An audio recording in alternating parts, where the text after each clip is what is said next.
regulated, highly complex area. Not my first specialty, but close to my heart as water moves everywhere in this land of water in Minnesota, and the built environment, its interaction with water is huge. Let's say opportunities. I think post World War II, we had this tremendous burst of growth, and stormwater, rainwater was viewed as this problem, something to get rid of. Hence, we have gray infrastructure, concrete, curbs, stormwater, pipes, NERP ponds. The idea was to get water as quickly and as fast out of the way, usually using concrete. Taking a sustainability view of stormwater, what are the, how is this an asset? What's the sort of natural, sort of ecologic function of rainwater on the land? Obviously, major in terms of recharging groundwater and other benefits. So we're going to talk about an assessment which sort of jumps off from a program that Friends of the Mississippi River created called the Blue Star Award. So as the GreenStep program in 2009, 2010, as we were creating the program, we were in contact with Friends of the Mississippi River. And about that time, and Trevor Russell will say a word or two about that history, but it was just a natural thing, just like GreenStep references and gives credit to cities that are doing things like being part of Tree City USA. We gave credit to cities that received a Blue Star Award. Blue Star Award, FMR was not able to continue to run the program, but we just felt very much like this is something we need to keep alive as an assessment, as something, at the very least, it's a way to sort of highlight green infrastructure, that approach to stormwater, but also as a way for example, city councils to, we feel, more easily understand and be able to wrap their minds around, so how's our city doing with stormwater? So rather than looking at, MS4 permits and SWIPs and wastewater allocations and all those complex terms and measurements that the regulatory program has, which are important, we want to sort of emphasize to what extent is the city sort of maximizing sort of the green infrastructure opportunities. Sometimes we talk about low impact development, light imprint development. So we're talking about green infrastructure.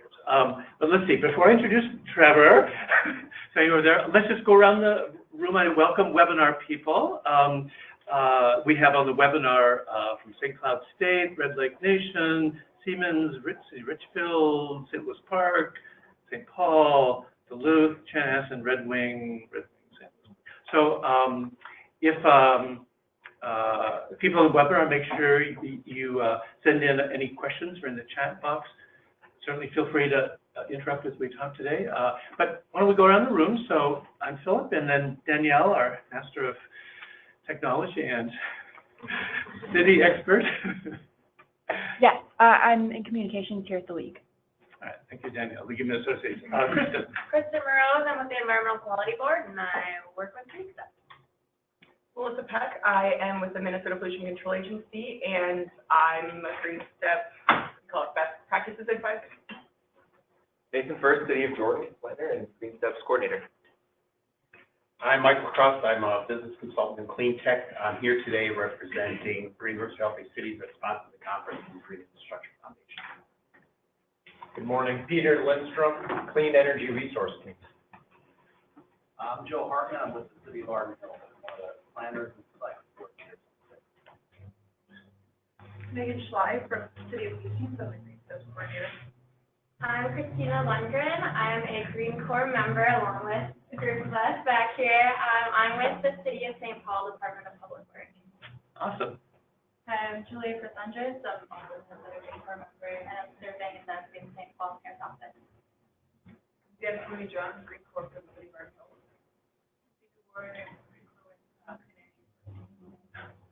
My name is Tom, and I'm also a Green Corps member serving the City of Big Lake. Carlee? I'm Carlee Kjeldahl. I work at the Minnesota Pollution Control Agency with the Stormwater program. I'm Mike Jordan, Minnesota Pollution Control Agency. Lisa? My name's Allie Sutherland. I work for the City of Inver Grove Heights as the environmental specialist. I'm Cassandra. I'm the recycling coordinator for West St. Paul, South St. Paul, Mendota Heights, and Sunfish Lake.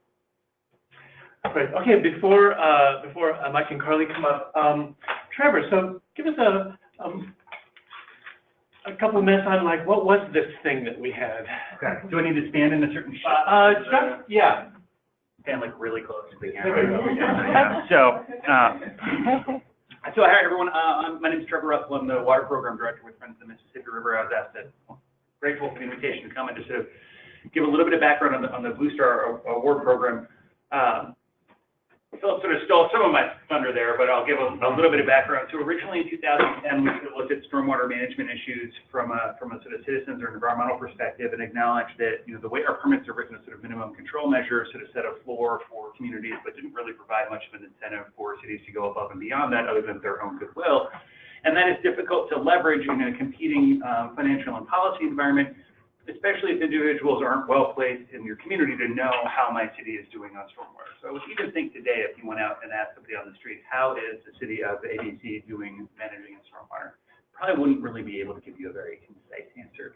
So our goal was to partner with some of our cities, MPCA, some engineering groups, and develop an assessment, a voluntary assessment that cities could use to sort of determine, you know, evaluate their own stormwater practices against what some of their peers are doing. If they scored a high enough percentage on that assessment, they would get the Blue Star Award, and we would come to the City Council, give the award, do the whole presentation, but then we would work with them to provide materials they could use to educate their members about how well they're doing managing stormwater and sort of what their priorities are. So we originally crafted the assessment with the MPCA. Shoreview, Inver Grove, this is 10 years ago now, Shoreview, Inver Grove Heights, more than 10 years ago, City of Blaine with Jim Hafner, and the City of Stillwater as the four sort of test cities when we were designing this assessment. Pulled the assessment together, launched it in 2010, and I want to say somewhere around 50 or 55 or so cities eventually got the Blue Star Award. Our funding expired, and we weren't able to get any more funding, so we sort of put the program on pause, and we began working with the PCA to see if we could roll this into the GreenStep Cities program as the stormwater assessment. So I think that's how we got here today. Is there anything? Fun stories? Anything I should? Yes. Just that. Trevor and I, we ride the bus, number 53 Express bus in the morning, coming in late usually. So we've done much good work on the bus. Cooking Thank up. you to Metro Transit. You are now officially a sponsor. So great. All right. Thank you, Trevor.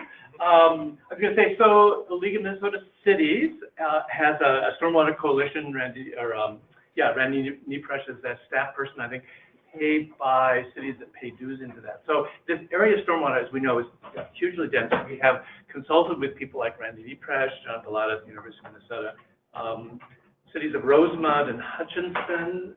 We got detailed comments back. So we have this draft assessment, which Carlee and Mike will run over with us. And it will be launched it's certainly by January 1st. It'll be launched maybe a little earlier in December. It'll be launched via a SNAP survey, so the questions will come out in a very easy format. Answers will be stored so that you could come back a year or two later, see what your previous answers were, take the assessment, and the result is a percentage, is a score 1 to 100. So it is a way to compare yourself.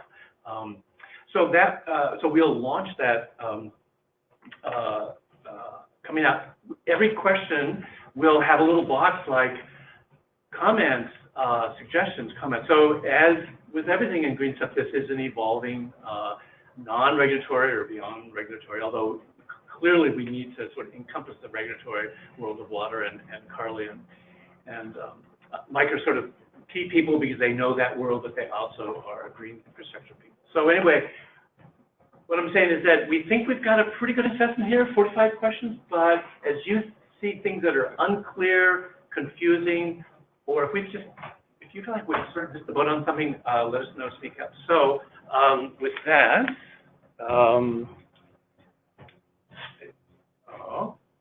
so there are 3 sections, and maybe Mike, should I leave these on or skip through? I think think what we want to say is that the original Blue Star Award assessment was organized in these 3 sections. I think we kept the sections. I think maybe Carlee was the first one who made some modifications of the different parts. But we sort of proceeded in that sort of a process way that you would expect for city programmatic. So, you know, first we sort of plan and we think about preserving, dealing with what is. So that's section 1, and so there are questions organized under these 3 sections.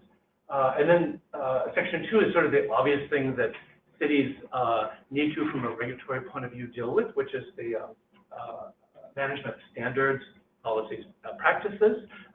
Some flow down from the federal government. Some are obviously policies, practices a city would adopt. And then we end with, or one could start with, but we end with sort of what are those fundamental prevention activities, not generating pollutants that would get into stormwater and sort of complicate and disrupt ecologic function of soils and streams and whatnot. So those are the 3 sections, and I think with that I'll have Mike Trojan and Carlee Kjeldahl introduce the 2 of you who work at the MPCA and are, as I'm saying, I feel like the green infrastructure sort of vanguards at the agency. So, all right, thank you all. I'll sit down. If you could move the chair off to the side so that you can actually stand closer to the screen, and you can still use the chair if you like, that would probably be a good spot. You're fine. So, Carlee's last, for those of you who ever taken chemistry, her last name is spelled exactly like Kjeldahl or Kjeldahl total nitrogen. So, it's really been a, in my head, I have to always, when I go by her, make sure it's Kjeldahl, not Kjeldahl. But, so we're going to tag team here, and I'm going to introduce the header on each slide, and then Carlee's going to go through the questions. I don't know to what level of detail, but I think she's going to point out some of the more important things that are getting more points from the assessment, for example. So each of the sections that Philipp mentioned have subsections in them, and development patterns would be a subsection of planning and preservation, for example. I've got my notes here, but I'm going to try to wing it without my notes and see how that goes.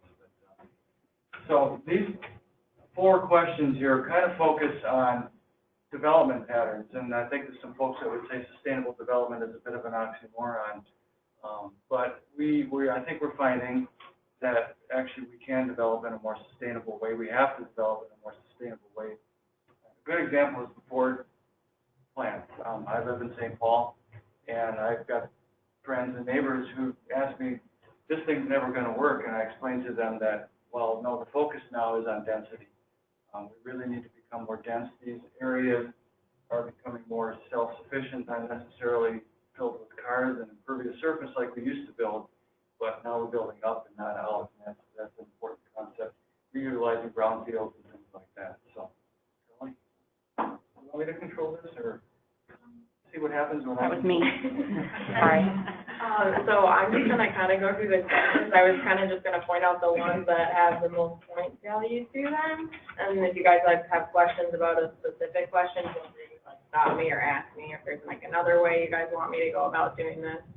But basically, so the first question, if your comprehensive plan like allows sprawling strategies, this is a select all that applies. You can get up to 4 points for this question. The second one has the same sort of concept. So does your city allow or encourage the redevelopment and development in brownfields? You can receive up to 5 points. Those 2 are the biggest, I guess, point values within this section. What are some examples of sprawl limiting strategies? So some mixed use development, compact development, transfer of development rights, and then if you have another one that's applicable. Yeah, I think we'd like this to be interactive, so if you have questions, please. So do most of you have the actual assessment in front of you? There were a few copies. We emailed it out. so if you have questions along the way, please stop. We're not gonna get into great detail, go through every single question here, but we're more than welcome to answer questions as we go along. And one thing I forgot to mention is that I was talking to Philipp and Trevor and Carlee about this before, is green infrastructure. Even in our program at the agency, we don't feel that folks in our section understand what green infrastructure really means. It's more than just stormwater, and so we're focused on stormwater today. Low impact development and green infrastructure oftentimes get confused, but green infrastructure is much, much more than just stormwater. See if I get this right.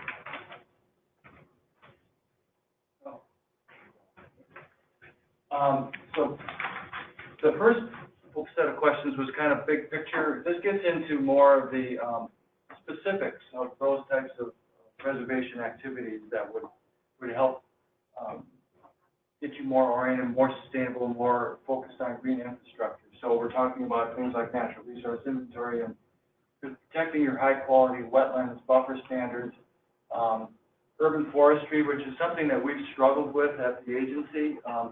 We, as Philipp mentioned, we are from a program that is regulatory in nature, and so a lot of the clients that we deal with are permittees, and they're looking for credits towards TMDLs, for example. And so we've had a tough time tying things like urban forestry into the credit system, and we're making some advances in that, but we understand at the end of the day that to become sustainable, we have to have preserved systems, we have to have vegetated systems that provide stormwater benefits, as trees do, but provide other benefits to ecosystem services such as carbon sequestration and ecosystem sustainability, pollination, things like that. So in this part, the first one with the natural resource inventory, this is worth 4 points if your city has a natural resource inventory, or you would get 1 point if you've at least had these high quality resources inventoried in some way. For the filling in within the floodplain, this one, there's a possibility you could get -1 point if you do allow help without restrictions. So just keep that in mind. For the buffer standards, this is a question that selects all that apply, so you can get up to 4 points for this one. So buffers like within the floodplain, speed flow, vegetation, or resource quality considerations. And then to the urban forestry point that Mike was making, this one you can get up to 8 points. We felt this was important, just given the examples that Mike said he became. So if you have it in front of you, there's a list: insect and disease control, including ash preservation, increased care during tree establishment, indigenous tree, diversity of tree species, tree protection. There's a couple other ones. So if you have 5 from this list, you can get up to 8 points. Touch on the forestry thing a little bit. We saw, for those of you who know Bill Hunt from Dr. Bill Hunt from North Carolina State, he's a stormwater researcher. He gave a presentation at St. Anthony Falls Lab earlier this year. Because you're probably all familiar, they had a massive hurricane last year, I believe it was. And his title was, well, what do you do? Rain 2 feet, now what do you do? And his point was that regarding the development, the floodplain question is, we need to maybe start taking a closer look at where we're allowing development happening. You simply can't deal with storms of that magnitude, traditional development patterns. Any questions on that? I'll just say really quick with the urban forestry, I'm actually working on a report right now looking at emerald ash borer and how that's moving across the state and what the state's doing to help support that. And ash trees, I mean, are very much so on our city boulevards and maintained park areas and that kind of thing. An ash tree can hold up to 1,800 gallons of stormwater every year. And so as those trees are dying, it's really important to look at your urban forests and think about that as a stormwater. And to maybe elaborate on that, I'm responsible for maintaining the Minnesota Stormwater Manual, and we give credits for tree trench, tree box systems. But in our calculator, our MID calculator, for those of you who are familiar with it, you have to design the tree properly. You actually take that credit away if you don't give the tree enough space and room to grow, which has been a huge problem over the years. And so trees are very good at maintaining or collecting and treating stormwater if they're allowed a chance to actually survive beyond 10 years. This one's pretty obvious, obviously, but it's surprising. Minnesota actually is way ahead of the curve in terms of the number of cities that have stormwater utility fees, but stormwater funding has always been kind of a second child compared to wastewater, for example. And it's surprising how actually many cities or entities maybe don't actually have funding mechanisms in place to fund their stormwater. So beyond the traditional utility fees, there are some creative ways of funding,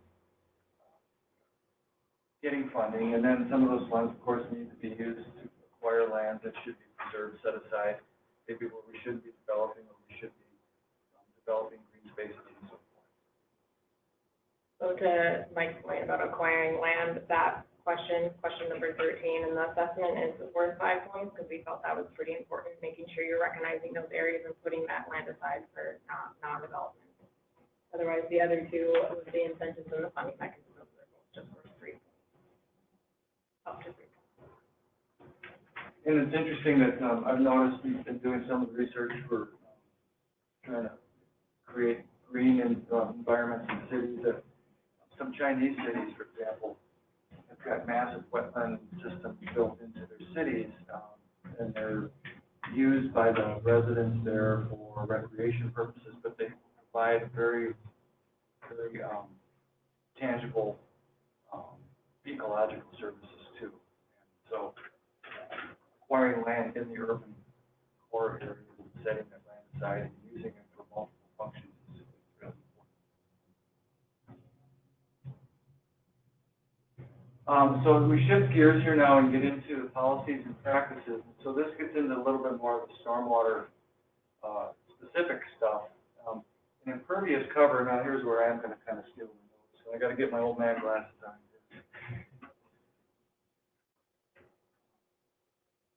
So impervious cover is obviously a source of most of the stormwater that runs off cities. And so studies show that when we have as little as 5% directly connected impervious surface, we start to see impacts to our receiving water. And so directly connected impervious is obviously, when water falls on an impervious surface, it has a direct route to a receiving water body. It's not interrupted by a buffer or green space or something like that. So as little as 5%, we're starting to see impacts to our receiving waters. If we get to 10 to 15%, we're starting to see impairments in our receiving waters. When you think about some places in the city here where we have 50, 60% impervious surface that's directly connected. So it's a real challenge to try to get the impervious cover, connected impervious cover down.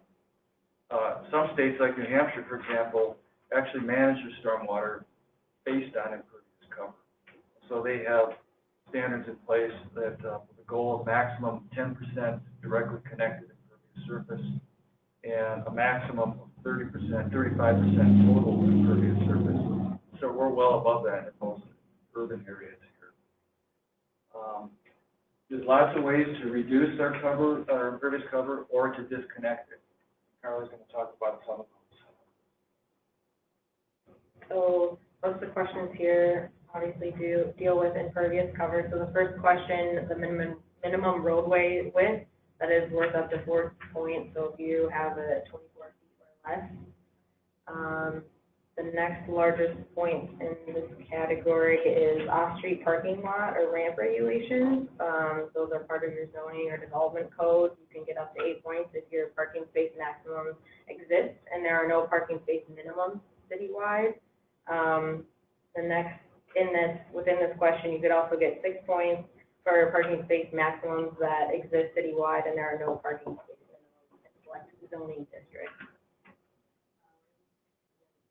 Last kind of like big point, one for this question is parking space maximums and parking space minimums that exist in select districts for select development types. And then question 18 having to do with green infrastructure and lieu of curb and gutter. That's just asking whether you allow it and it's encouraged, or if it's just allowed, you can get up to 5 points there. The parking area landscaping, that has to do with anything with like fire retention, curb cuts, ribbon curb, tree trenches, and gardens or swales. That would be if you require it or encourage it. So we're seeing some interesting ways of trying to create more green space. For example, having green space in a parking stall, for example, instead of having it all impermeable surface, have portions of it. For funky drivers like me, who probably going to drive on grass with it, having these overhangs be vegetated instead of having that be impervious, that could be impervious surface. So we're starting to see some real innovative technologies, as well as some structural types of pavements, including permeable pavements. And as Carlee mentioned, if you have a parking lot here, we can run the water off into, in case of bioretention system. Is that what you mean by green infrastructure in lieu of curb and gutter? Yeah. I don't want to get... Carlee's going to talk later about how we link each one of these questions to the Stormwater Manual in terms of define. Okay, cool.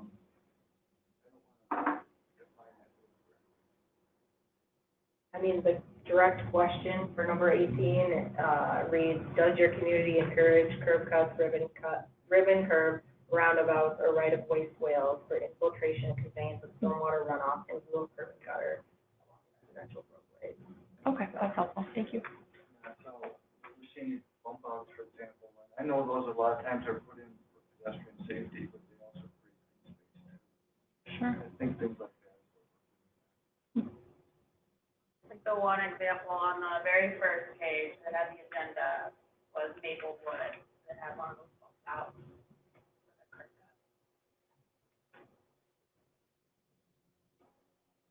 I don't know, would that also, I'd have to look in our, but would that also get away from the concept of curb too? I don't know. That approach.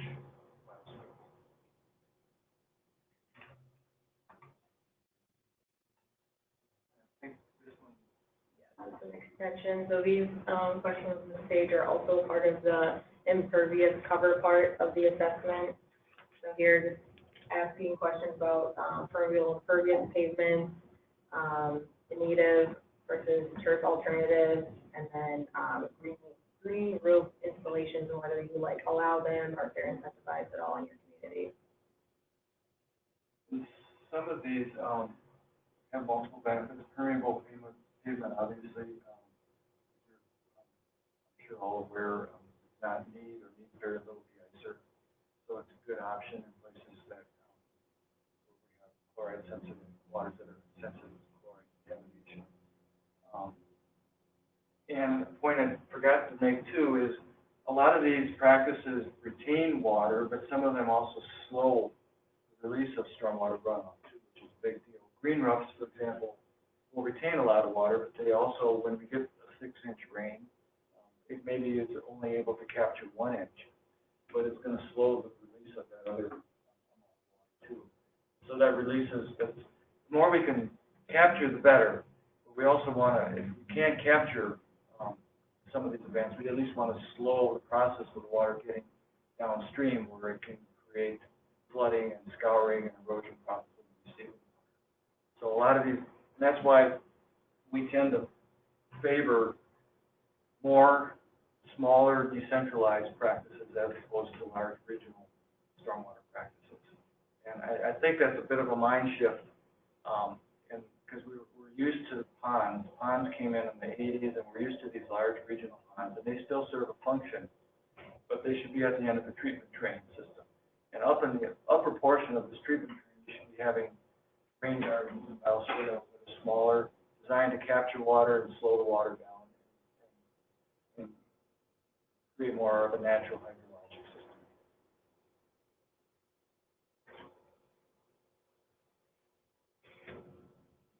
How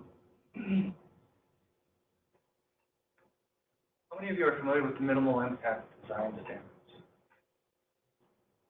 Just a couple.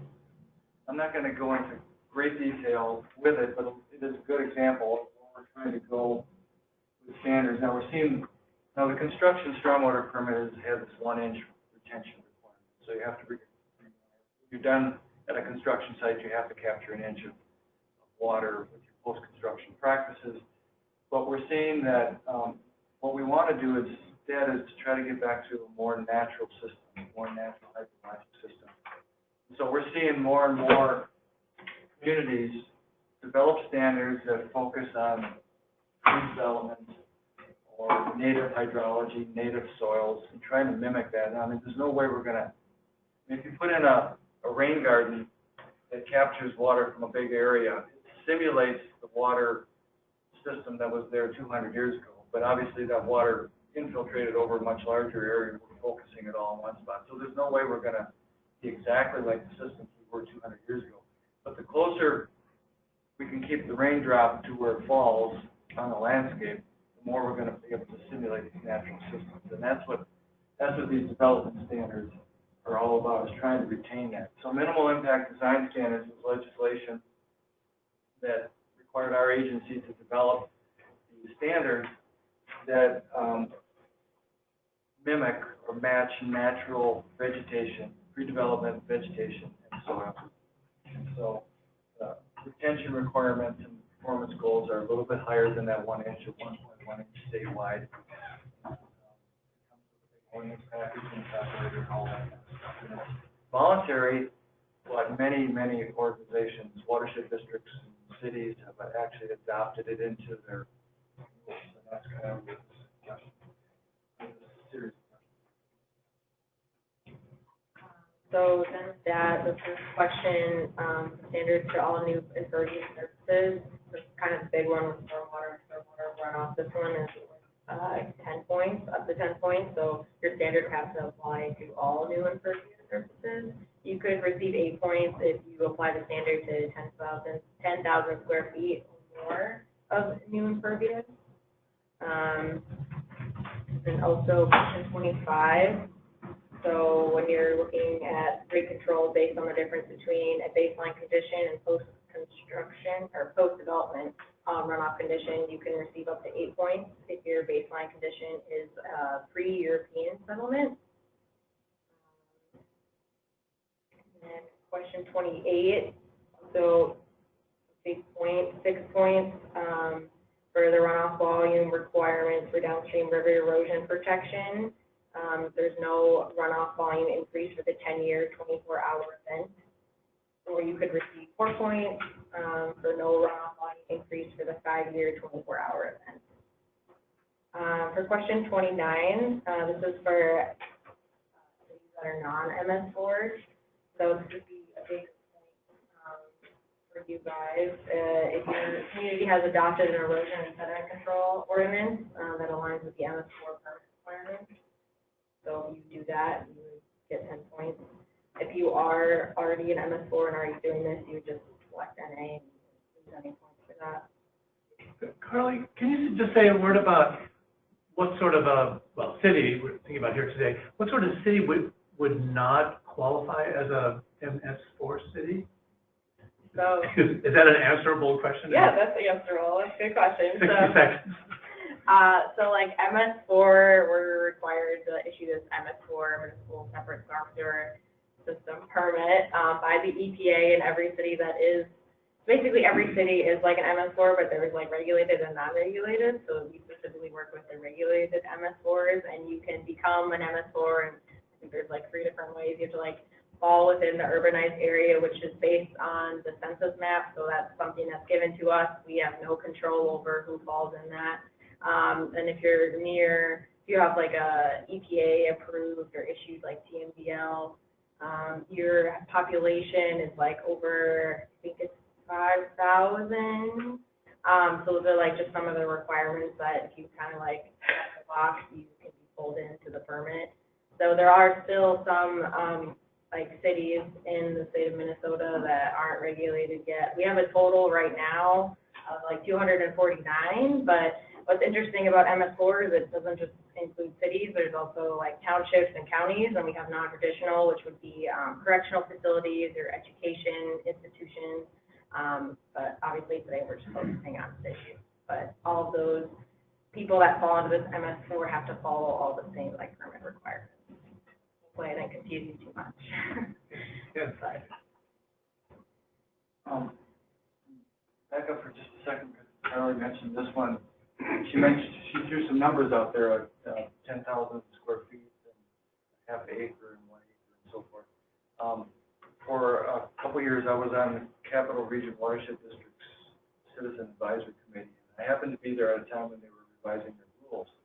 And they tried to get through a post-construction standard of 10,000 square feet. And they ended up not being able to do that because of a lot of resistance. But our state construction permit focuses on 1 acre. So if you have a construction area that's less than 1 acre, it doesn't fit the permit.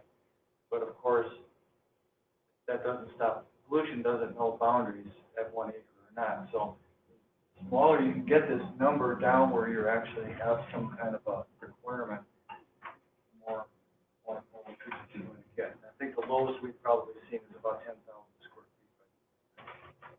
So any construction project that's 10,000 square feet or more will trip some criteria and require some post-construction standards. This series of questions deals with some things that we've actually found to be somewhat problematic in stormwater. So for those of you who are probably all familiar with pretreatment, so I apologize for going on this a little bit, but so for every one of our permanent practices, like a rain garden, our retention system, it requires, if it trips our permits, it requires pretreatment. But we don't have pretreatment standards. We just got some guidance. And so what we found is that folks really didn't know how to size their pretreatment practices, and we're finding that maintenance is really becoming a problem. And a lot of these practices just aren't performing the way we thought that they were going to perform. And a big reason for it, one of the reasons is that we weren't getting adequate pretreatment. We've now got some pretreatment sizing guidance and redevelopment is a important one too, is for those cities who developed prior to MS4 regulations. Most of their stormwater is not treated, and so having a redevelopment standard in place then means that when you do go back in and you develop and trip a permit, you have to now come in and comply with some water quality requirements. And then we're finding that with a lot of our best management practices that they're just simply not being maintained, and one of the problems is maintains it. So it gets built, and then after 2 or 3 years, the city doesn't take over maintenance. Who takes over maintenance? And some of these things fall into disrepair. They're not maintained properly, and they end up not functioning. So as Mike was talking about redevelopment, we kind of touched on MIDS earlier. This question 31, has a high point value of 9 points, so that would be that you apply the MIDS to all redevelopments, and if that's something that you're not as familiar with, and maybe that's something you look into, since it is like a voluntary program, and there are some states that are doing that. But you would still receive 7 points if you do have a standard that applies to all redevelopments, even if it's not MIDS. And then for question 32, dealing with water conservation strategies, this is a pretty big one. You can get up to 13 points if you can select all that apply. So if you have stormwater reuse incentives or standards, you encourage or require irrigation systems to have smart irrigation systems to track the weather patterns. If you use low water vegetation, or you have a water conservation rate that exceeds the DNR minimum requirements, or some other water conservation strategy that you're working with in your community. And that's it for that section. Just to touch on the reuse thing, we're seeing a lot more of the emphasis on reuse systems. And if you happen to be a city that's in an area that's got nice sandy soils, you can infiltrate pretty easily. But we're finding that these reuse systems are really quite valuable in places where infiltration is maybe not as great an option. Carbon County, for example, has a lot of clay soils, and they have a lot of reuse systems. Then you can capture the water, store it, and as Carlee mentioned, spread it out via irrigation or whatever over a larger area where the soils can seep in the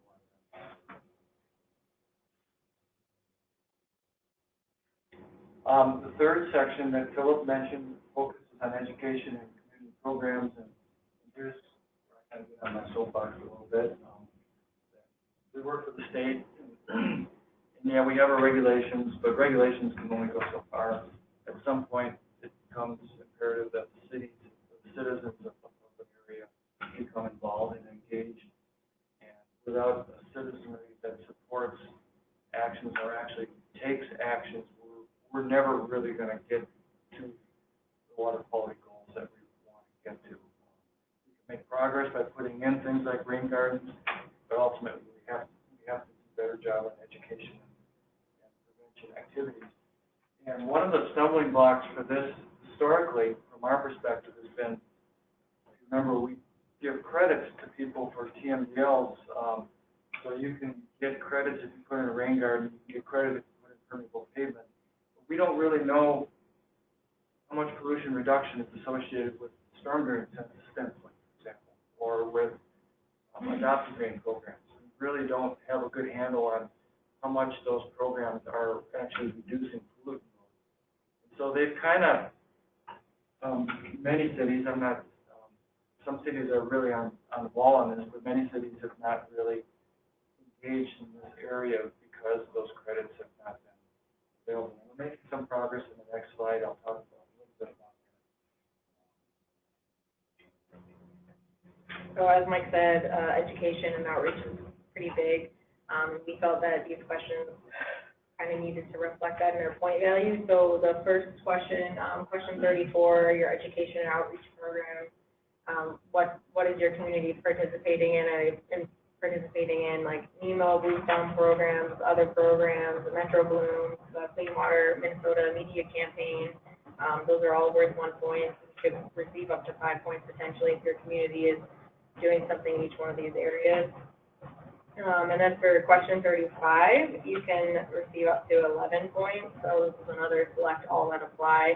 So this is kind of more, what are you doing? Like, how are you educating? Like, you have a workshop. What are you involving local businesses? You have a stenciling program, as Mike mentioned, adopt a drain. You have like EMP, like educational signage around the city for citizens to know what this practice is and what it's doing. You have utility bill inserts. You have a newsletter that you send out with different stormwater topics. You have a city website that you post your stormwater pollution prevention plan on. You direct residents there. You post on social media, stuff like that. And then 37 talks about so 37 talks about the certification and training of your municipal staff. So are you having them being trained in bids, for example, or illicit discharge? Are they going to like the Minnesota classes and getting trained in erosion and sediment control, or the NEMO stormwater review? So you could potentially get 4 points there as well, depending on what your municipal staff is involved in the training that they're taking. Maybe as a side topic or discussion is that maybe, I'm not sure, but maybe an example of the value of having an educated public is the fact that we have a Clean Water Legacy Act. If we hadn't had a public that was pretty well versed compared to many other states, we might not have that act, because the voters put that.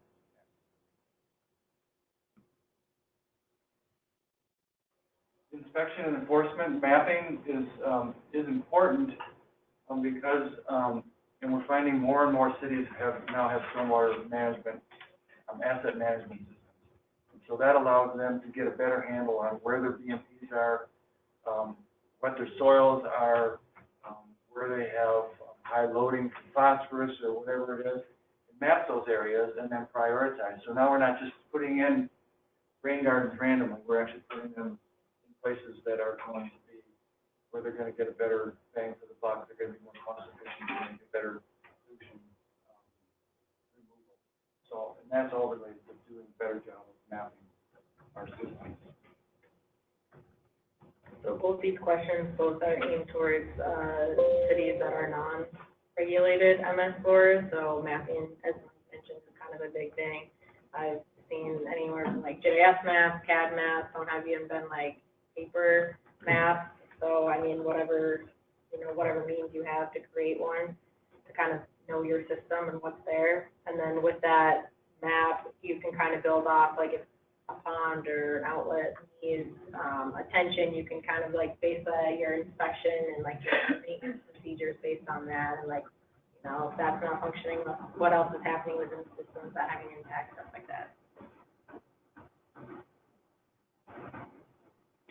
And then this topic of source control, and so just a couple things I mentioned before that about the credits that we're having a hard time quantifying. We're actually making some progress finally. So many of you are probably familiar with salt management stuff. Brooke Osleson from our agency is involved in developing a training program along with Carlee Kjeldahl. Maybe some have it. How many of you have been to that? So we've got some nice tools around that now. Street sweeping, I'm actually working with the University of Minnesota researchers to develop a credit for street sweeping. And once we get that credit in place, that would be a motivation for cities to actually get out and manage their street sweeping, not around it being November 3rd, but around the time when the leaves are actually on the ground. And then yard waste collection program is another one where we're trying to start to get some better numbers, better handle on that. We think that if residents, we get these residential programs up and running, that's going to be a real, because we know that leaves are, in yard debris is a real big source of phosphorus. Getting at that at the appropriate times. So questions here, the first one that talks about the certification and training and your municipal staff specifically related to smart salt training or fertilizer and pesticide training. You can get up to 5 points there. And as Mike was mentioning, the street sweeping program, this is the select all that applies. You could receive up to 4 points here, depending on the amount of your sweeping per year, whether you utilize a vacuum sweeping technology or perhaps you don't sweep at all. And then the last question to the residential yard waste collection, since we do feel like this is a big one, you can receive up to 5 points if there is curbside pickup available to your residents by default. Otherwise, if there's an electric service pickup, that's also an option. Collection site where residents could drop off their yard waste. If there's nothing in place.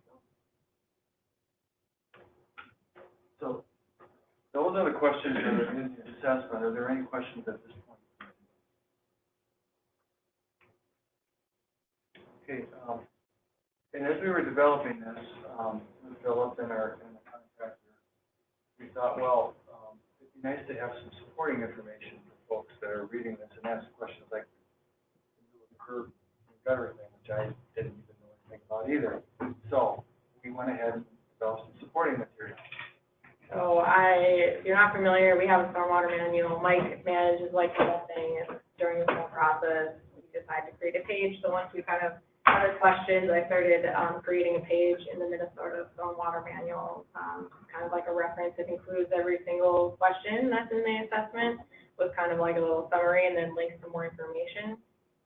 So it's kind of like what it looks like. There's like the question, and there's like some hyperlinks in here that you can like click on, and then some more links if you have more questions. So hopefully that will be helpful as you're going through if you have more questions or if you're a question you have and you're not seeing to find the answer, you could reach out to us too, and we could probably help you. If you have case studies, we're certainly interested in case studies.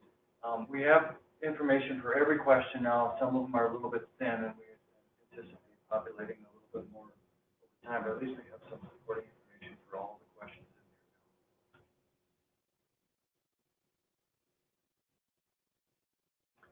there. So yeah, this goes on, this slide is for our next one. So any sort of questions, comments, reactions, thoughts of how does this sit with you all, thinking about going back to your cities, your organization?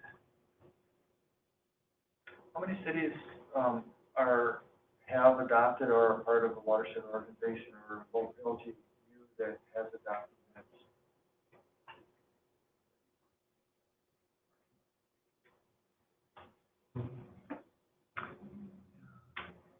I think the MPCA has developed MIDs and it's out there being adopted by some watershed districts, but watershed districts, which means a city within a watershed district adopting MIDs needs to follow MIDs. But watershed districts don't cover much of the state, I believe. No, and I think that watershed districts that have adopted MIDs are primarily focused on the metro area. There are some outside. You're right. Watershed districts they don't cover all the cities, for sure. Even in Minneapolis, for example, they have watershed management organizations and not watershed districts, so they don't have that.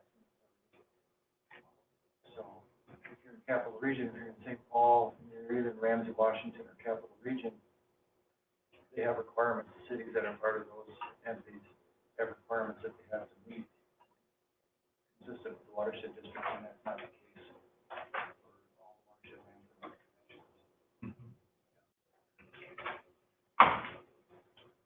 Do you know offhand if the building standard B3 incorporates any of these kind of best practices into their standards? We, they kind of developed their standards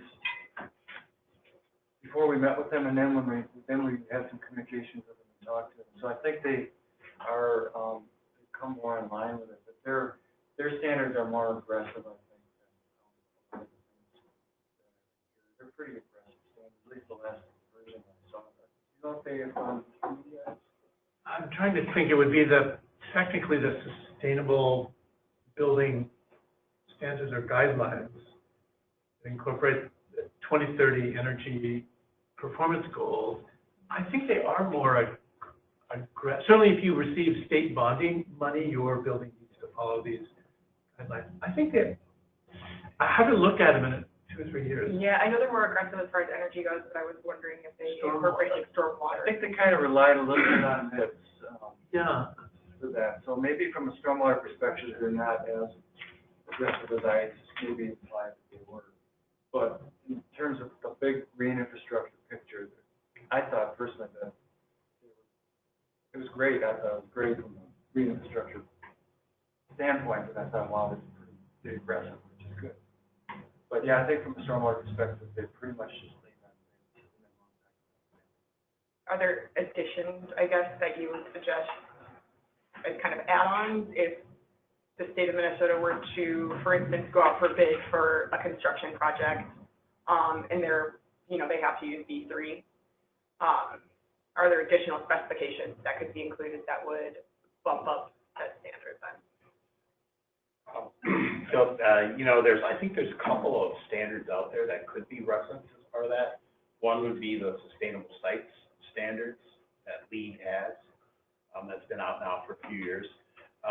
We're actually doing a tool called the Living Architecture Performance Tool, still in beta test mode. But that's also out there. It's open source, and that can be used if you wanted to evaluate the performance or the impacts of more specifically the green infrastructure strategy.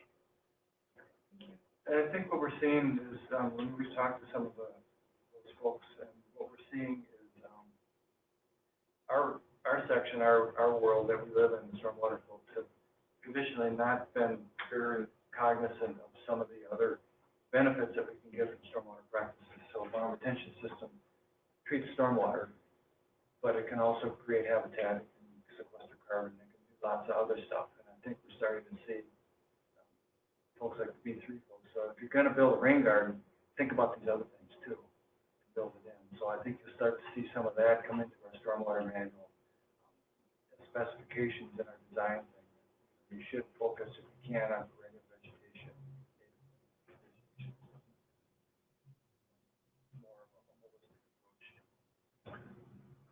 Yeah, maybe the overarching comment would be when cities are entitling, authorizing, permitting a program, it's not unusual for a city to give some sort of financial or regulatory benefits. So that might be a rezoning, conditional use permit, land unit development, TIF funding, land write-down. There are all these ways that private developers receive benefits from cities. When that is the case, a city may legally go beyond the state building code and use D3 sustainable design guidelines, living architecture, sustainable, remind me the sustainable sites, yeah, the LEED accreditation program. So there are these ways that basically a city can get more out of private developments, which is, you know, mostly the land. I mean, cities themselves do things like build city halls, but, you know, mostly cities are seeing changes done by private entities, but those private entities, if they're getting a benefit, cities can basically ask, it's a quid pro quo situation, and it's totally legal, but I think a lot of cities don't realize that you can ask for more and demand for more. That may not have been the best term. Oh, yeah, it really is. Not to be political there. So I'm sorry if I'm stealing this from a future slide, but I wanted to let people know, this is best practice action 17.2. Right, thank you. And then, if you're writing down notes or anything, that those actions at a 1, 2, or 3-star level are based on the points, the score that you get out of this. And so if you are at a score of 80 or above, you are at that 3-star level. So that's the number that you're shooting for. But I do also want to mention that for our step 4 and 5 cities, this is also a metric. And so this is one of the required metrics for step 4 and 5 cities to do this assessment annually and report that score. And again, we're looking for improvements over time as a part of that. So both an action and a metric. That is all I have. Thank you. Oh, yes. I want to mention adaptation.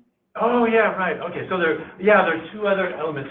So in the GreenStep programmatic metric and an action, we will, just like we will be doing with the metrics, we will be having a data visualization website where we'll be able to see graphically with colors and charts and bars and so forth. We'll be able to see how multiple cities score on all of the stormwater assessment questions. So, and we'll be doing this using this Tableau program for all the metrics, of which stormwater assessment is one, but we'll be able to dig into how cities have scored on each of the questions. So that will, so for the assessment, May 1st is I mean, you can complete it anytime. We'll send out a link. We're just working on the mechanics, but I think every GreenStep city will have a unique link, and you can go in and start to answer questions, save it, come back later. May 1st, we'll sort of call a hard stop and then take the data gathered through the assessment survey, SNAP survey link, and put it into this data visualization page. So that's coming and will be a real learning tool for all of us because, yeah, we want to see how other cities are doing it. Which of these assessment questions people are having a hard time with. So that is coming. Anything else? Any final questions or comments? Anything on the, any questions from the webinar? Yeah. I'm not seeing any questions, no. Okay, well, as I said, as the assessment gets deployed, I believe every question will have a little box that will say, sort of comments, questions, suggestions. So, so this isn't our last time to sort of fine tune this, but I want to thank really Mike and Carlee made this thing work. They accessed contractor money that I didn't have access to, so you guys have been a real star. So thank you very much.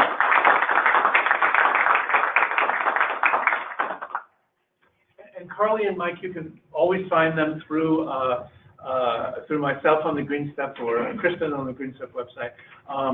The Stormwater best practice, the best practice advisor, Roberta, just email her and you can get, she can send off the contacts for Carlee and Mike. So, okay, thank you.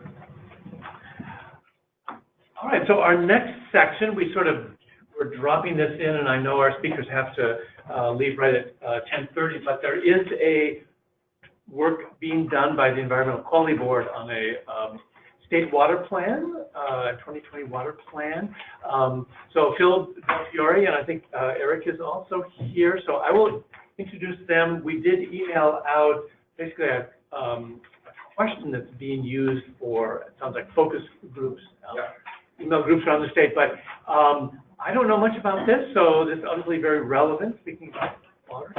Thank you. So, did you have that one PowerPoint with the slide? Let's see the slide, yes. This is on that table. Oh yeah, grab the, advance, yeah. I think you had one or two. Yeah. And maybe point up to, yeah. Keep them going. There we go. Yeah, okay, there we go. Thank you so much for taking time out of your busy schedule and calendar here today. My name is Phil Belfiori. I'm with the Environmental Quality Board, and we are working on an interagency. All right, you're on camera, so scoot back stuff. Sure. Now go to the middle. Here? Stand on the side of the screen and you'll be fine. I was trying to be discreet, I'm sorry. We're working on the 2020 State Water Plan. The focus of this plan is on climate change and sustainable water management, so it's very connected to your last topic and to many of the work you do as GreenStep cities, as well as stormwater management cities that you work on.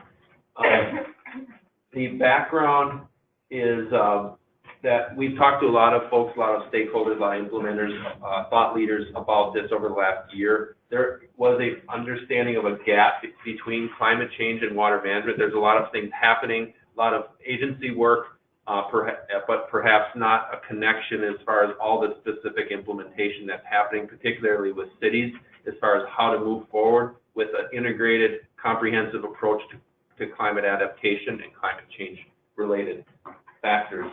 There's also a planning fatigue overall that we heard as far as water management in general. What the stakeholders ask for is a very action-oriented plan that can result in real actions that have measurable results on the landscape, rather than kind of a general policy overarching plan, which has been done traditionally with this program with the 2020, with a 10-year state water plan. And they also, again, wanted clear measurable actions. So some of the outcomes that we're looking at for this plan is a deeper understanding of how climate change and water variability related to climate change is going to affect water management, specifically with cities, as far as how it's going to affect your implementation of your water management and your sustainability and resiliency goals. Prioritize actions for the coming decade. So this is a 10-year phase as far as the actions that are going to be identified in this plan, and shared vision and priorities amongst the agencies. This is the primary audience for this plan is the agencies. However, as we're starting off, we're seeing that there's going to be a lot of different actions and strategies that will be developed for local governments to help them implement resiliency and climate change adaptation measures. So I don't want to talk a lot. I want to make sure that, so this is due in September. So we have about 9 to 10 months to write this. So we're still at the early phase. We're kind of at the top of the funnel, trying to collect as many good ideas as possible right now. And so we wanted to make sure we talk to GreenStep cities. Many of you are implementing resiliency and various climate change related activities. We want to make sure we picked your brain about all the good ideas you might have, so we make sure we keep those on the table as we're developing and honing down our specific focus to this plan.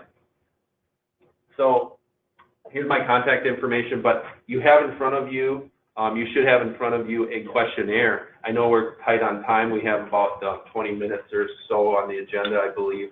So we want to just make sure that we go through that questionnaire. I'm going to ask if I could take this one.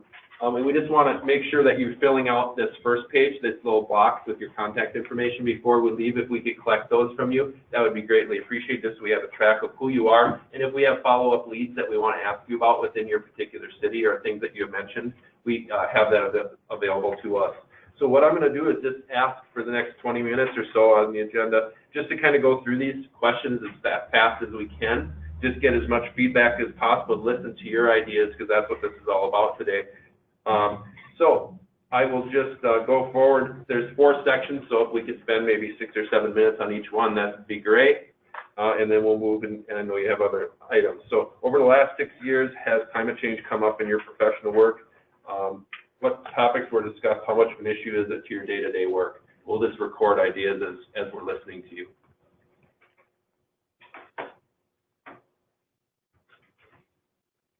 So do you want us to be writing these down, or? No, go ahead and verbalize them, yep. We'll be tracking them and recording them. This isn't an answer, but for the Green Corp folks, does that include our previous employment? Mm-hmm. Sure. Yeah, that's good. Okay. Yeah. I would say it comes up probably daily. Particularly in a year like this. And I was just told by Eric and Philipp, so we know that there's more than just cities here, so we want to make sure everybody is a stakeholder, everyone is an implementer of these types of activities here, or has thought through this as a thought leader. So we want to get everybody's input here, not just cities. Thank you. Yep. In my previous internship, I was helping write the narrative for a strategic plan. Yep. And one of the consistent feedback I got from my supervisor was like, please remember to tie it back to climate change, or at least to climate change adjacent stressors like nutrient pollution. So it came up basically every day in that context. Okay. Thank you. Can I follow up St. Louis Park back there? So have you guys started, not picking on you, but you were first, so have you started with kind of resiliency planning elements related to your infrastructure or anything, or is that something that you're talking about, or is there kind of gaps or things that you're seeing there? The climate action plan,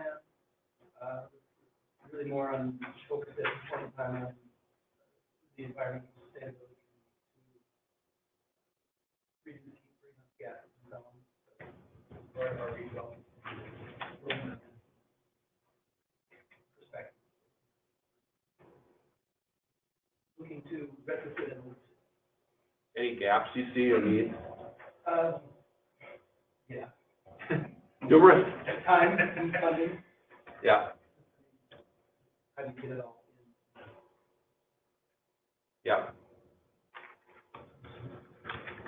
I think what I hear is, as I talk with GreenStep city people from GreenStep cities, what I hear is sort of uncertainty as well, how fast, in what directions, in what areas. So how fast will climate change be affecting my city? Mm-hmm. So it's just the uncertainty, and like to what extent does this rise to the top of my list as opposed to, you know, more, well, issues that are related but are viewed as maybe separate, like emerald ash or. Right.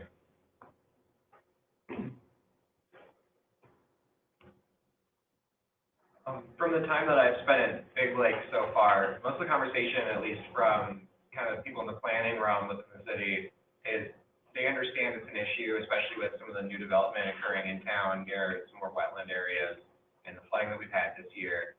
But most of the conversation centers around how do we kind of generate buy-in from developers and from private citizens who may not agree that it is an issue. So that's kind of the concern with it, but more the concern of how do we communicate the problem in a different way. How are you going about it? They really have tried to incorporate a lot of that into city policies. They have they've kind of, I think, taken the decision and put it more in the hands of policymakers and elected officials. And with that, the biggest thing they've done is, for every new development, the developer will have to contribute parkland or funds equivalent to the parkland, depending on the size of the development, and they're using that specifically for stormwater management, some climate change mitigation. So it's kind of been able to circumvent. How do you get that public buy-in by just going straight to the developer, I guess?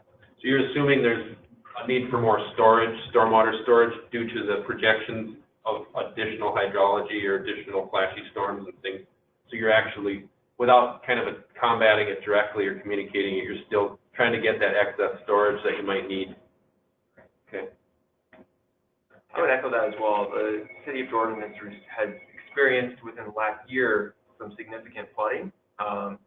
Climate change is not a term that is used when talking about this, but the idea that more frequent and larger floods will happen is not unheard of. And in these conversations, that is something that is kind of there and talked about. Is that pretty much everybody that at least has that same situation in your city or your local neighborhood that you live in, where it's oftentimes not talked about, but people are kind of accepting it? They may not, they just may not be talking about it in the terms of climate change. Is that kind of a common theme? I think it's a little bit different in all of the firms in their office. So I'm with the Chief Relations Officer, and they are kind of focusing more on communication coming out of that office, and others would be more in terms of climate change and really naming it and calling it out. And they have the draft climate action plan that's rolling out sometime this year. But yeah, there is a lot of sort of what other people have been talking about too, where when dealing with the actual physical effects of climate change that St. Paul is going through now and will, more in the future, flooding is a huge piece of that. There's a lot of talk of sort of how to really meet people where they're at and what they're actually seeing, and calling on those specifics to get people to come on board and hear about the larger climate change piece of it. But with things like urban forestry and dealing with ways of bringing resilient strategies, there's sort of a focus on like the multi-benefit piece of it, so that if you're talking to somebody who doesn't really care as much about the climate change piece or know as much about it, you can go and say, well, this is going to help with the urban heat island effect. Yep. But say that in terms that actually come across and make sense, because there's multiple benefits to be had that people can see. Thank you. Echo that a little bit, that I've noticed in our work that the resistance to using the term climate change or climate science has sort of dissipated pretty dramatically over the last 4 to 5 years. You know, I work with a lot of folks in the agricultural community, and that used to be a bastion of sort of climate denial, and is now really, you know, farmers are the first people to know exactly how much it's raining and how often, and they're pretty much on board with acknowledging that our climate precipitation patterns are changing. How one would assign causality to that, or how one feels about the solutions to that, might be different based on where you are or sort of what your priorities are. But I don't really see climate change being sort of the loaded term that it used to be. A couple other things that I hear pretty often from the municipal perspective is the cost of missizing our stormwater conveyance systems. That is sort of underground, that is infrastructure in place that is not sized to the future precipitation patterns we anticipate. And I hear a lot of concern from folks who work about the cost of replacing some of that stuff. Yep. Two other things we'll say. One, we hear a lot about, Duluth had 300-year storms in the last, 3 years. It's not, can we find a better term? Because a 100-year storm is not a storm that happens once every 100 years. It's a storm that's a 1% chance of happening every single year. So I realized that was like a flood insurance in the 1960s term, but we should probably find a better way around that. But those high-profile storms do get traction. It's like, something, everyone's like, oh, wow, okay, maybe this is real, then it goes away. But you start to see those and start to keep folks, keep this issue in mind. And then lastly, report out of Science Magazine last fall estimated nitrate loss to our surface waters in Minnesota and other nutrient losses by the end of the century being somewhere up in the 24 to 25% range, just from the precipitation pattern changes we anticipate. And so it's more than just an urban stormwater, it's going to be a lot of our sort of lake and river water quality issues, just as more rain leaves our fields, our hydrology changes. Where was that article again? Science Magazine, I believe it was based, Harvard Research published in Science. I can send you that. Yeah, that'd be great. Thank you very much. Yes, sir. So I think there's, since this is a more action-oriented plan, I think that we need to have sort of a parallel understanding of sort of the skills training and workforce development component that's necessary to implement plans. We find that a lot of time there's a dearth of trained and craft people that know how to implement some of the stormwater BMPs or some green infrastructure strategies. So that's one point. The other point is to not miss any of the kind of the equity components here or the environmental justice components. I'm sure you're thinking about that. Yes, we are. But you know, the fact that low-income neighborhoods flood more often, low-income neighborhoods tend to have a lower tree canopy percentage. Yes. Resources aren't as readily available for adaptation, those kinds of things. There is a climate discussion at North High School in Minneapolis on the 20th, so if you don't have that on your schedule, that might be a good place to do so. Okay. North High School. Pardon? North High School? Yeah, North High School on November 20th, and it's at 5 to 8 p.m.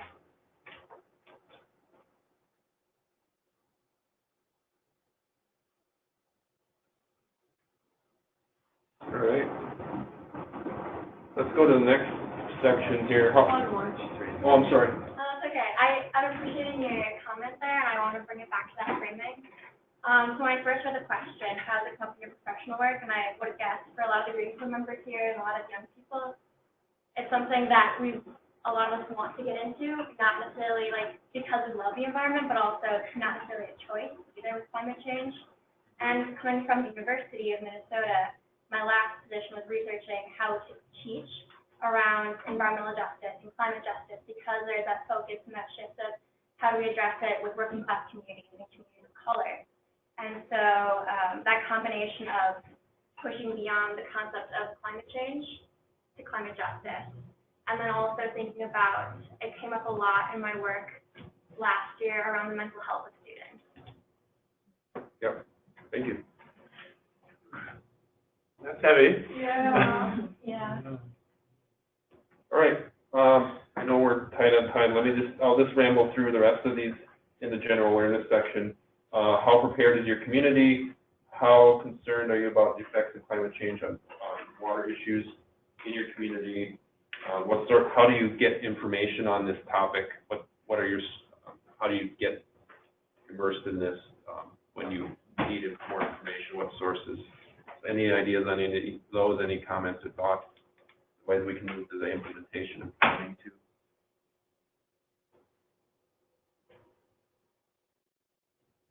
All right, let's move to implementation planning. Does your organization have water plans or planning efforts that specifically address climate adaptation resiliency? Does your work in your organization affect land use, environment, water planning? What planning efforts are you doing?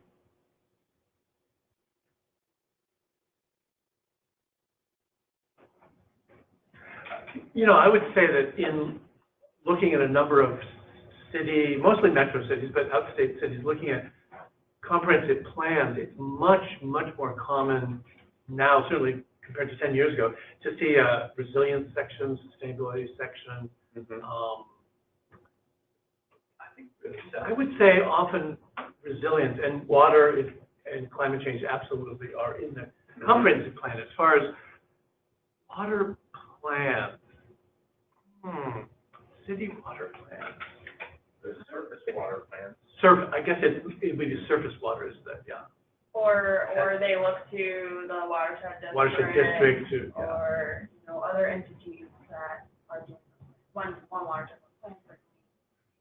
But, you know, I was at, for example, I was out at Plymouth. So Plymouth is part of 4 watershed districts.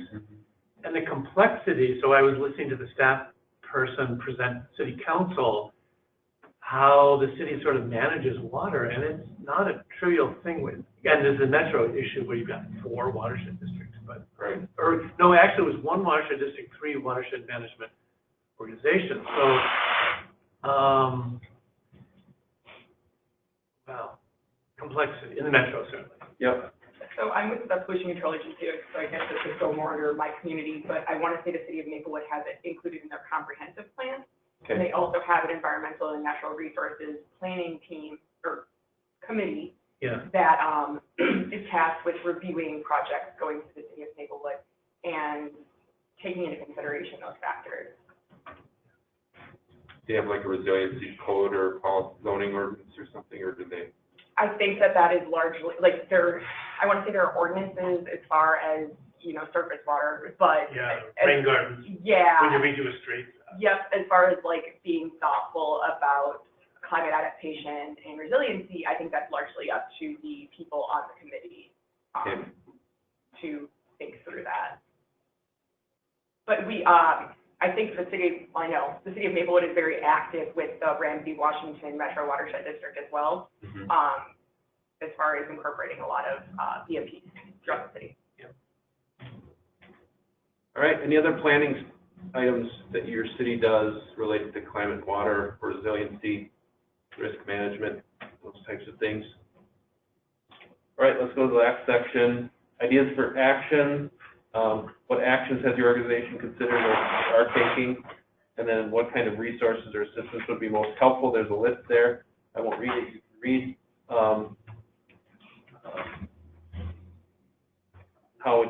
What would you be open to hearing more about, to learn more about those?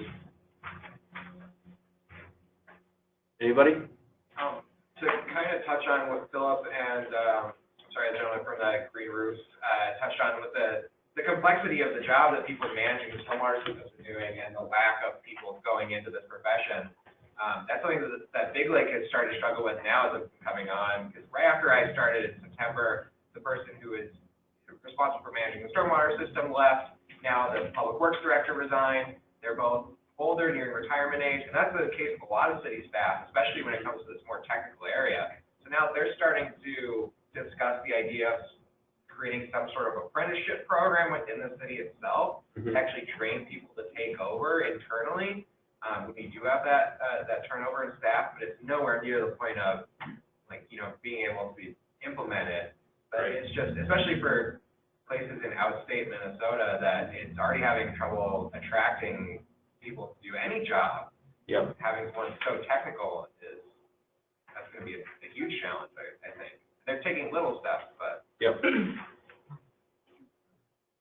Any other feedback on actions, any of those items? Recently, entered into the community rating system, and kind of something similar. A lot of promotion about flood preparedness, awareness, and how many points you get for stormwater management education. Discount. Do they have anything on resiliency or climate change factors in that rating system, Eric? I think so, yeah. It's like an 800-page manual.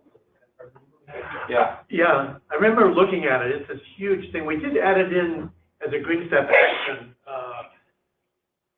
The action is probably, rated some level 3 or 4 at the rating system. I had heard from someone at the PCA that most Minnesota cities, communities do a pretty good job of not building in the floodplain, but I think under changing climate,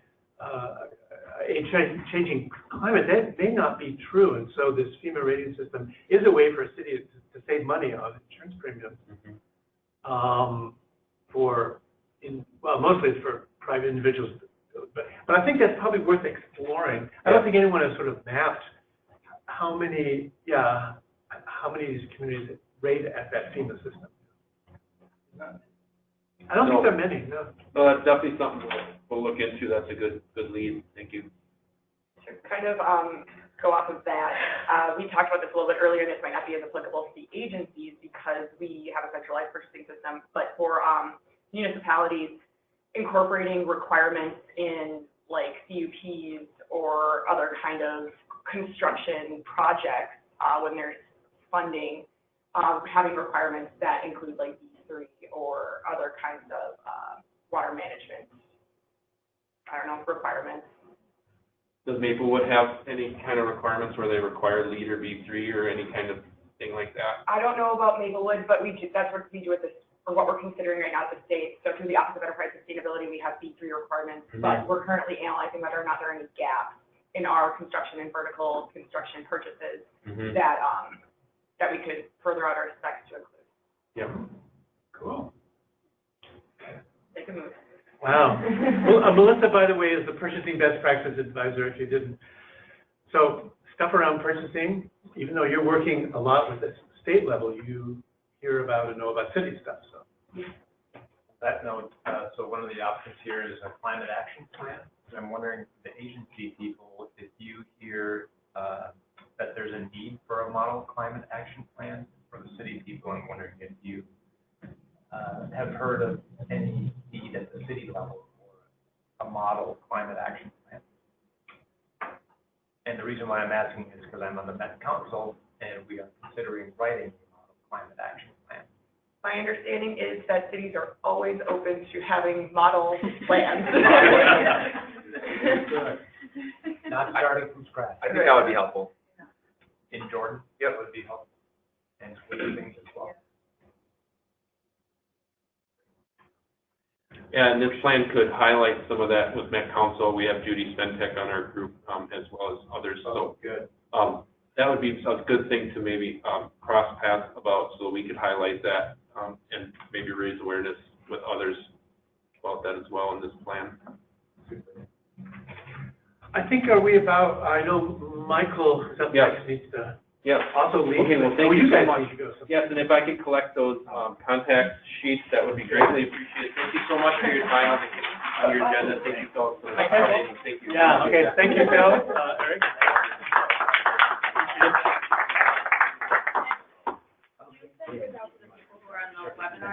I did.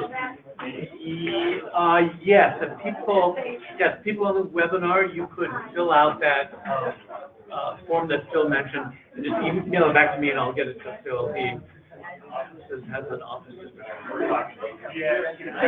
Down to myself, so. Okay, thank you. Oh, yes, thank you. Oh, wait. Thank you. All right. So, one last area. Thank you. This was a very timely agenda item as this plan is being worked on. So, Phil, feel free to, as you think more, be in contact with Phil, whose job is to draft this thing up. So. In a year. A year minus a month or two, so. Cool. Okay, so there was an annual conference, Michael, Gray to Green. We advertised the conference organizers gave a bit of a discount for GreenStep city representatives to go to the Gray to Green conference, and then GreenStep threw in some money. So we tried to get as many representatives from GreenStep cities to attend this conference. And so I want to begin by having Michael Krause, who also needs to leave to another appointment, but we'll put you on right away. So Michael, who's a longtime sustainable development practitioner, worked in the nonprofit sector as well as private sector. He's been on the board of directors of the Green Roofs for Healthy Cities. He's been on the board for well over 10 years, and so the conference was held here September 30th. I unfortunately was not able to go, but we did have several GreenStep people who were able to go. We have a couple of comments. A couple of people from Edina were not able to be here, so you can just take a look at their comments here. But what I thought I'd do is have Michael, who was instrumental in bringing the conference here to Minneapolis, talk about the conference sort of ramifications, and then people who are here in the room or on the webinar, if you have any sort of reactions along the line of a DINA. So we're talking about metrics, green roofs, trees, and then a little more detail, as you can read here. So I think, yeah. So Michael, maybe tell us a little more how cities can sort of going forward benefit. Thanks, Philip. And thanks to GreenStep Cities for supporting the conference. So Green Roofs for Healthy Cities was organized about 15 years ago as a trade association to kind of bring together all of the stakeholders that were interested in advancing green infrastructure as a strategy, building the market and the demand for it. We're based in Toronto, Canada. Our website is just greenroofs.org, so we're pretty easy to find. And we have a number of different programs. We also have a foundation, a nonprofit foundation, greeninfrastructurefoundation.org. So some of the things we do are related to training, and we have been developing some tools that cities and others can use to implement their green infrastructure strategy. So we have the Living Architecture Performance Tool. It's very similar to a LEED standard in that it has several categories where you can use it to rate the performance of a green infrastructure strategy you might be considering. We also, through the foundation side, we have some community charrettes that we do around the country, and that's not to do a broad citywide strategy, but it's more about taking a specific part of your city where you think it might benefit particularly from a green infrastructure approach, bring some subject matter experts in with some people who are really very deeply embedded in that community to sort of think about a very deep and broad application of green infrastructure would look like. And then we combine that with a cost benefit tool. So we look at a bunch of different benefits. So not just the stormwater, we look at energy conservation, we look at impact on real estate values, we look at health benefits. We try to incorporate all of that in. And so what we end up with is some visual tools that communities can use that sort of help them see and explain how the green infrastructure would look. But then also a cost-benefit matrix analysis that says, if you invest this amount of money in these strategies, here are the paybacks across these different categories of benefits that you might derive from that. We do also publish a magazine, and I brought some copies along if anybody's interested, called Living Architecture Monitor. So feel free to take one of those. You can get it online. That's probably the best way to do it. We do have an accreditation program for people who are designing green infrastructure, the Green Roof Professionals. So it's a pretty rigorous boot camp. You can read through all the manuals and then take the exam and be accredited. There are about 2,300 GRPs now in the U.S. and Canada, and in some cities, they are really becoming. That's kind of the go-to standard if you want to do some work, particularly on the green roofs, which have a little bit more of a technical component to them. So for me, having served on the board for about 12 years now, it's always been, I'm always looking for ways that I can sort of learn about what other cities are doing around green infrastructure and then bring it back to Minnesota. And one of the things we've been doing in Toronto for about 5 or 6 years now was this Grey to Green conference, which was specifically about how cities in urbanized areas can rethink their infrastructure systems from kind of that gray, single-purpose engineered solution to a broader, multi-purpose ecosystem benefits approach to their infrastructure. And so I finally convinced our board that we've had the conference every year in Toronto in the spring, and I convinced our board that we should bring the show to the U.S. So this, for the first time this year, we did that, and Minneapolis was the first place that we did the conference at the University of Minnesota. And then we just finished a few days ago a second integrated green conference in the U.S. in Washington, D.C. So one of my goals in bringing the conference here too was to see if we can maybe start to coalesce some of the stakeholders that have an interest in green infrastructure across all the different sectors. Yesterday we had a meeting at the Canadian Consulate with about 30 or 40 businesses, engineering firms, familiar names I'm sure you've heard about, but then also some newer emerging technology companies that are using sphagnum moss, for example, to purify water and clean water. So we had that discussion among the businesses that are in this field. Today we're here talking to local governments.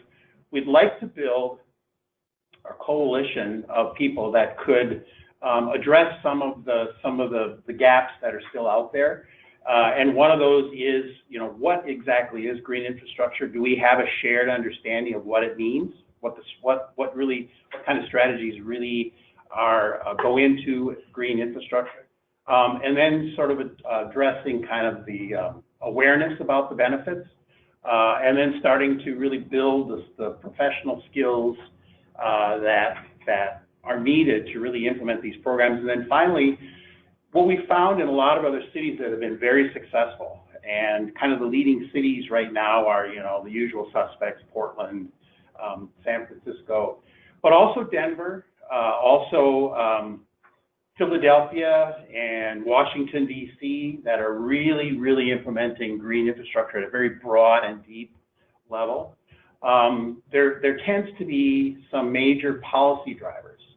And I'll be happy to take a few questions, but I'll just leave you with one additional point, which is that why would cities want to do this? It's the right thing to do. It improves the environment broadly. It saves energy, it does all these things.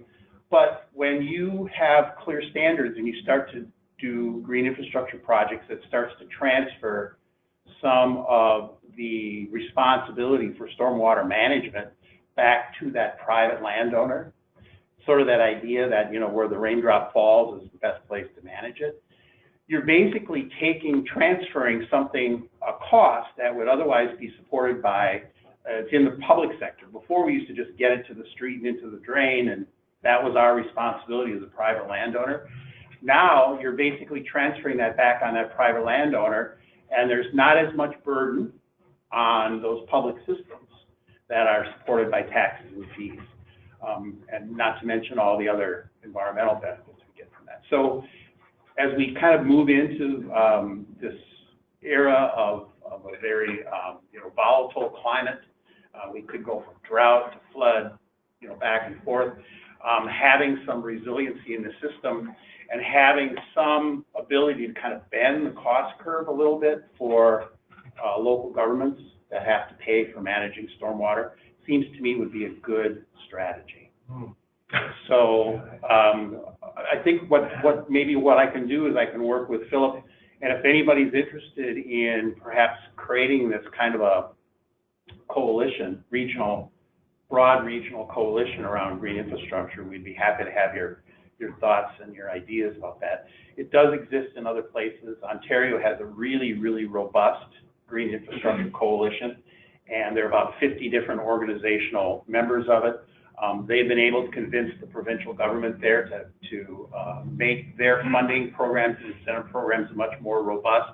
It's done things like embed this definition of green infrastructure and kind of a push for using it as a strategy into a lot of the different planning exercises that go across that region.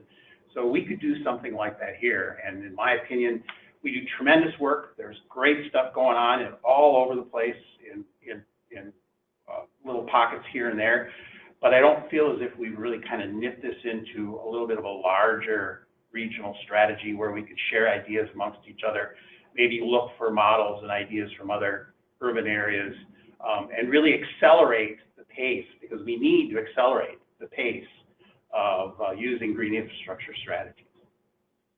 That's my pitch. Hey, fabulous.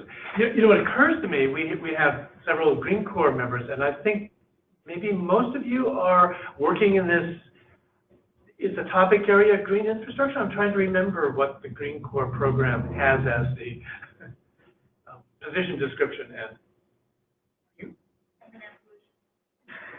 There's different topic areas, and so mine is community readiness and outreach, but that one kind of like breaks into different topic areas. So mine's around transit infrastructure, so like walking. Okay. Yeah, I'm focused on air pollution as well, but there's also forestry components. Forestry, okay. Okay. I want to say there's a stormwater one. Yeah, there's, green infrastructure is one topic, but I'm also community readiness and outreach. Part of my job is stormwater. Okay. I don't think we have any green infrastructure people here. That is so ironic. So ironic, well, well, of course, actually, what really occurred to me is, so we need, I mean, we've heard in a couple of different comments, we need emerging environmental leaders who have technical competence in green infrastructure. And we do have this Green Corps program, which always puts out in the field 6, 8, 10 green infrastructure people. I'm just wondering whether just some more sort of overt ties as we hire our Green Corps members, connections to green infrastructure professionals. Yeah, I mean, I think it's to bring together, if you look at what they've done in Ontario, it's, you know, there's very strong representation in the public sector, both state, regional, and local levels. There's very strong representation on the private sector, where you've got the companies that are building and designing green roof systems and other kinds of green infrastructure. And there's also an equally strong piece of it that is nonprofit, and that includes some of the higher education institutions that are doing research. So one of the things our organization has is a research network, and we've established now 5 centers of excellence around green infrastructure research. Unfortunately, Minnesota is not one yet. We're working on that. So something like that, where you've got all of the different sectors kind of represented. And, you know, we could go with a single voice to state policymakers or regional policymakers and say, you know, this is what this community of people with an understanding and an interest in green infrastructure think would advance this as a tool in our region. And we need to catch up a little bit. We're still just a little bit behind the curve with some of the other cities. We're ahead of a lot of cities too, but I always want us to be kind of like right up at the top. More than the second best. Yeah. Yeah. I was just going to mention that Minnesota GreenStep cities is specific to Minnesota, but there are other states in the country that have programs very similar to ours, and Wisconsin, Michigan, Pennsylvania, New York all have programs as well. So I could see a Great Lakes coalition or network great idea. happening right there. Yeah. Yeah, and of course, the Great Lakes is one of the ways that we physically have this connection with our friends in Canada, and there's a lot of policy models in Canada that we can look at. So, you know, Ontario is doing a circular economy legislation, and so there's some things that we could learn from our friends in Canada. And, you know, the fact that we have the Canadian Consulate office here, and they're really, really interested in helping to, I think what we said yesterday is we want pollinator-friendly environments, and we also want cross-pollination. So, good. Are there anyone in the room who did attend the conference? Did you have any sort of top of the head? Okay. Yeah, I was at the conference, and I think one of the things that stuck out to me is everyone was talking about all these solutions, but everyone was making sure that, like, emphasize, hey, these all in place, and that's something that I'm looking at in our utilities. We have rain gardens that we put in about 5 years ago, but the contract with the residents who own that land either didn't ever exist or they got lost. So we don't have anything that says, hey, we can come in and clear your inlets if you're not going to do it. And so I've been trying to reach out, talk to these people, but it's hard. So I think maintenance is a big thing that I thought emphasized. Also, I was excited because a lot of the government leaders that I thought were very passionate. yeah, I think that's what we need is we need that core group of people that are really passionate about it, and then others will learn from that. And you know, there needs to be the vanguard.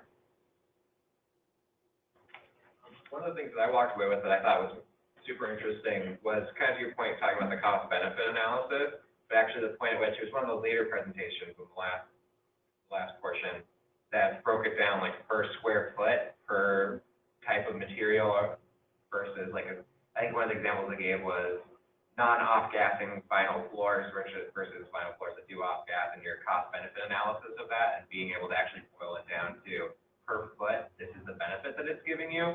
I thought that was awesome, and I'd really love to see that, utilized more widely, because it really, I think, gets the message across to people that are going to be the most reluctant, because there's a financial incentive to it. And they've done a similar thing in Big Lake after talking about this with our city planner, to kind of pitch the idea to some of their new developers of incorporating more green infrastructure and also actually being more conscious about the materials they're choosing in their building. Even though it's not in policy, they've been able to use similar tools to actually make a difference. So I thought that was super interesting. So I actually worked on the Target Center project. I did the feasibility study for the city of Minneapolis that gave them confidence that they should make that investment. And then we went back and we evaluated it after it had 2 years of performance to see how close our projections were. And, what we found is that we were able to start quantifying things on that basis. So, it's managing almost 1 million gallons of stormwater a year that never hits the street. It's held on the roof and evapotranspires back into the atmosphere. But it was saving the building about $85,000 a year on cooling costs because that green roof was cooler and that evapotranspiration is pulling thermal energy away from the surface. And there was an abatement of the city's stormwater utility fee.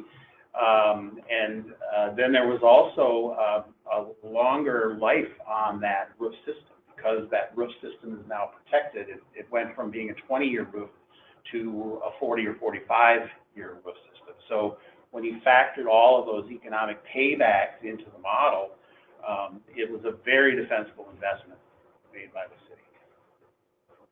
So that's kind of what that cost-benefit matrix tool is trying to do. It's far from perfect. Every time we use it, it gets a little bit better. I don't think we're close yet to having it be kind of specialized and have the input values specific to individual regions, because a gallon of stormwater in Arizona is very different from a gallon of stormwater in St. Paul. But it gets better and better the more we use it. And as I said, these are all open source tools. So the idea there is that the collective knowledge builds over time. Yeah, I'll check on the GreenStep City's website. I think we point out the calculator from, but I'll have to make sure I do this because we do have a few calculators for other things. I'm thinking of, I read the paper this morning, the MnDOT heavy vehicle impact calculator. How much more does your city taxpayers spend if you have garbage trucks running, 5 days a week, 10 different companies, same space? That was just on the ballot yesterday. That was just on the ballot. Another political question. So, but these this dollar and cents and ecological benefits of green roofs are impressive. So, what I really think is the most interesting frontier with this are the benefits to human health and well-being, including mental health. And it's the Japanese Shinrin Yoku or forest bathing concept, so that you breathe in phytochemicals and other beneficial things when you walk through the woods, and to have more green space and that green leafy surface, which captures particulate matter and can help improve air quality. There's research that shows that neighborhoods that have more tree canopy have a lower incidence of low birth weight babies born, asthma rates go down, and so there's physical and both mental health benefits of having more green spaces, the biophilia concept, and that research is really interesting. It's the hospitals are using it now. They found that if you're in a hospital room after surgery and you're looking out on green space as opposed to concrete, you get out on average of the hospital 1 day sooner. Well, that's a very significant cost benefit. So. Yeah, Roman hospitals, I mean, there's this old wisdom. Roman hospitals always had a view of every room had a space looking interior or exterior to green space. It was used to be how hospitals were designed. Yeah. So the moral is, it's more than just about stormwater. Yeah. So Michael can be found, can they, or how? I brought a few cards that's got my Green Infrastructure Foundation tag on it, so. Okay, or through, greenroofs.org. You're on the board of directors, so, so it sounds like that we have some next steps here. They are listed too in best practice 17.5 under the implementation tools, but I do think we should highlight the cost of it. Yeah, I will pull out this. You have to kind of go on website. And we mostly use that in conjunction with the charrette program, but I don't think there's any reason why it couldn't be used for other purposes. The Living Architecture Performance Tool is really kind of the better metric for measuring, sort of establishing performance. It's very similar to LEED. So it has different categories, and you're rated and scored, and you get to a certain performance score. Right, great. Okay, Thank you, Michael. Yeah, I'm glad you could be here. I think Michael has to run on. So we're just at the end here. A note that next month's webinar will be about the step 4, step 5 metrics, and that survey which will come out where you can put data. So that's coming up. And for those on the webinar, sorry you can't help with the bananas and cream cheese and bagels, but thank you all for coming. Grab a bagel as you go out, and much appreciate you being here today. Thank you.